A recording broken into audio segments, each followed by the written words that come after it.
जय सिया राम। श्रीमद् वाल्मीकि रामायण 12वां सर्ग। राजा का यज्ञ कराने का ऋषि से प्रस्ताव। बहुत समय बीत जाने पर राजा ने एक शुभ समय में यज्ञ करने का विचार किया और इसके लिए ऋषि से प्रार्थना की।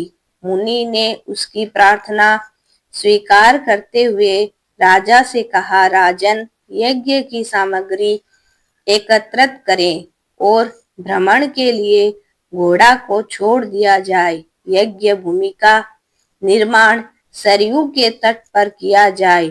तब राजा ने सुमंत्र के द्वारा सभी वेद पाठी ब्राह्मणों को बुलाया और उनके आने पर राजा ने कहा, महर्षियों, मैं पुत्र प्राप्ति हेतु अश्वमेध यज्ञ का अनुष्ठान करना चाहता हूँ। उनकी यह बात सुनकर सभी साधु साधु कहकर इसकी सराहना करने लगे। तदंतर ऋषि संग अपनी बात दोहराते हुए राजा से फिर कहा, तुम इस यज्ञ द्वारा 4 पराक्रमी पुत्र पैदा करोगे।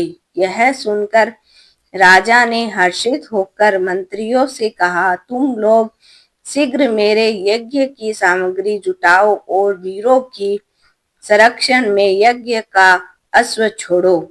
इसके साथ ही सरयू के उत्तर तट पर यज्ञ भूमि का निर्माण हो। इसमें शास्त्रोक्त विधि से सारा अनुष्ठान हो जिसमें विघ्नों का निवारण हो सके। कारण इस श्रेष्ठ यज्ञ में यदि बाधा न उत्पन्न हो तो सभी राजा इसको कर बैठते।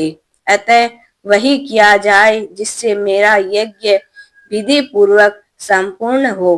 सभी मंत्रियों ने बहुत अच्छा कहकर राजा के इस कथन का आदर किया और उसकी आज्ञा अनुसार सभी व्यवस्था कर दी। तत्पश्चात उसमें आए हुए ब्राह्मणों ने दशरथ की प्रशंसा की और राजा की आज्ञा पाकर जैसे आए थे वैसे चले गए।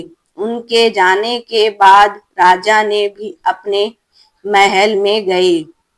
इस प्रकार श्री वाल्मीकि निर्मित आर्ष रामायण आदि काव्य के बालकांड में 12वां सर्ग पूरा हुआ। जय सिया राम। जय जय सिया राम।